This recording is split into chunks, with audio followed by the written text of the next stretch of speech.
Sometimes it's not what they say, it's how they text. The messages get shorter, the replies get slower, the energy feels different, and you notice it. At first, you try to ignore it. You tell yourself, they're just busy, maybe it's nothing. But deep down, you feel the change. Because it's not just one message, it's the pattern. The way they used to reply and the way they do now. The effort that slowly disappears. And suddenly, you find yourself overthinking, reading the same messages again, trying to understand what changed, because something feels off. Not obvious, but enough to make you question it. And the truth is, people don't always say they've lost interest. They show it in small ways, through how they respond, how they engage, how they slowly stop showing up. And if you pay attention, those signs are always there. Subtle, quiet, easy to miss if you don't know what to look for. But once you see them, everything becomes clear. So in this video, you'll discover the texting habits that reveal when someone is no longer interested. People don't suddenly say they've lost interest. They don't announce it. They don't make it obvious. They show it in small changes.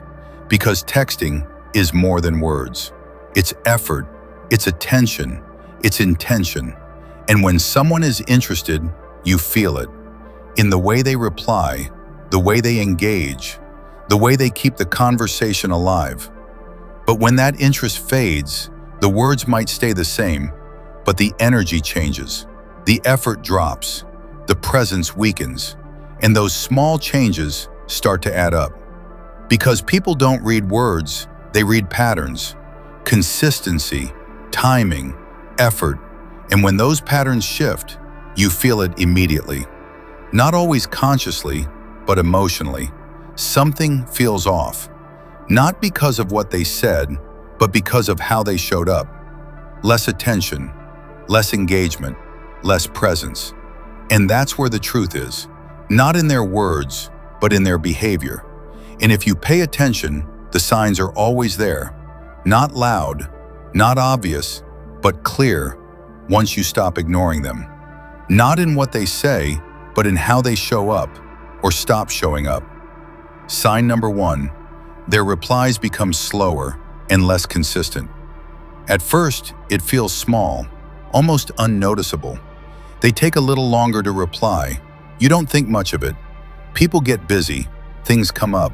So you understand. But then it keeps happening, not just once, not just randomly, again and again. The replies that used to come quickly start taking hours. The conversations that used to flow start breaking apart. And there's no clear reason, no explanation, no change in routine that you can point to, just distance. And that's when you start noticing it. Not just the delay, but how it makes you feel. You send a message and wait. You check your phone, then check again. You open the chat just to see if they've been online. And slowly, waiting becomes a habit. Because now, you're not just talking to them, you're waiting for them. And that waiting changes everything. Because every minute feels longer.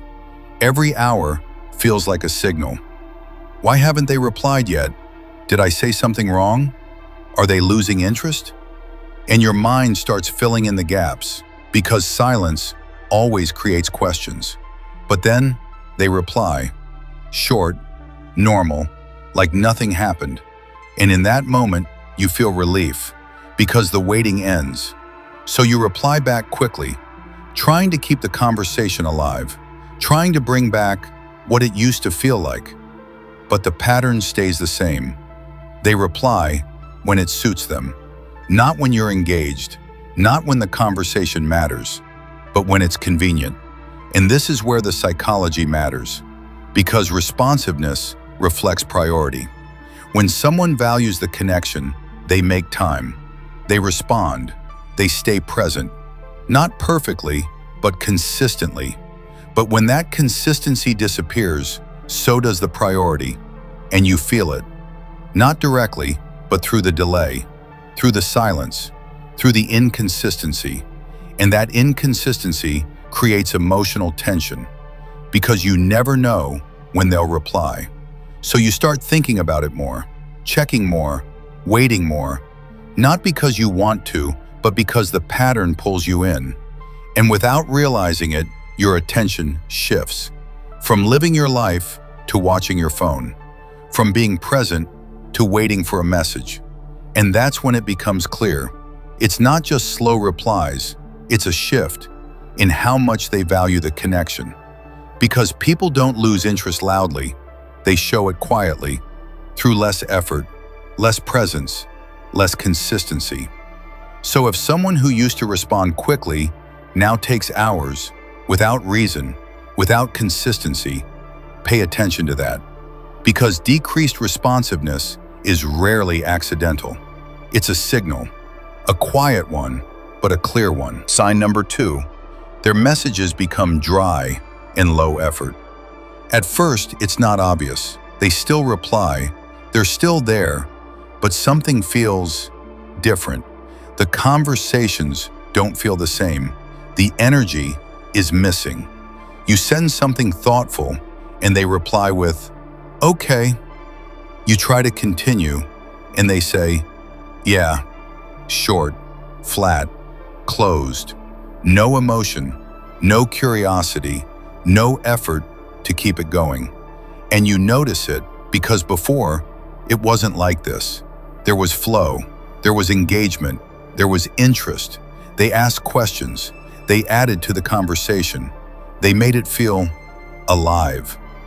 Now, it feels one-sided, like you're the only one trying to keep it going. So you start doing more. You send longer messages, you ask more questions, you try to bring back that same energy, but nothing changes. Their replies stay the same, short, minimal, just enough to respond, but not enough to connect. And slowly, you feel it, that gap between what you give and what you receive. Because conversation is not just about replying, it's about engaging. It's about showing interest in what the other person says. But when someone stops doing that, the connection starts fading. Not loudly, but quietly. And this is where the psychology matters, because effort reflects emotional investment. When someone is interested, they don't just reply, they respond with intention. They ask, they react, they stay present in the conversation. But when that investment drops, so does the effort. The messages become shorter, the responses become emptier, the connection becomes weaker. And even though they're still texting, it doesn't feel the same. Because presence is not just about being there, it's about how you show up. And when someone shows up with low effort, it creates distance. You feel it in the silence between their words, in the lack of curiosity, in the absence of real engagement. And without realizing it, you start questioning it. Are they just tired? Are they busy? Or are they losing interest? But deep down, you already feel the answer. Because when someone wants to talk to you, it shows. Not through long messages, but through effort, through presence, through engagement. So if the conversation feels one-sided, if you're the only one trying, if their messages feel empty, pay attention to that. Because low-effort communication is not random. It reflects something deeper, a shift in how much they're emotionally invested. And the moment you feel that shift is the moment you should stop ignoring it. It's not that you're overthinking, it's that you're noticing a pattern. The slower replies, the dry messages. Individually, they seem small, easy to ignore, easy to explain away. But together, they tell a story, a shift in effort, in presence, in interest. And deep down, you felt it all along. Not clearly, but enough to question it. Because when someone truly wants to connect, you don't feel confused. You don't feel like you have to figure it out.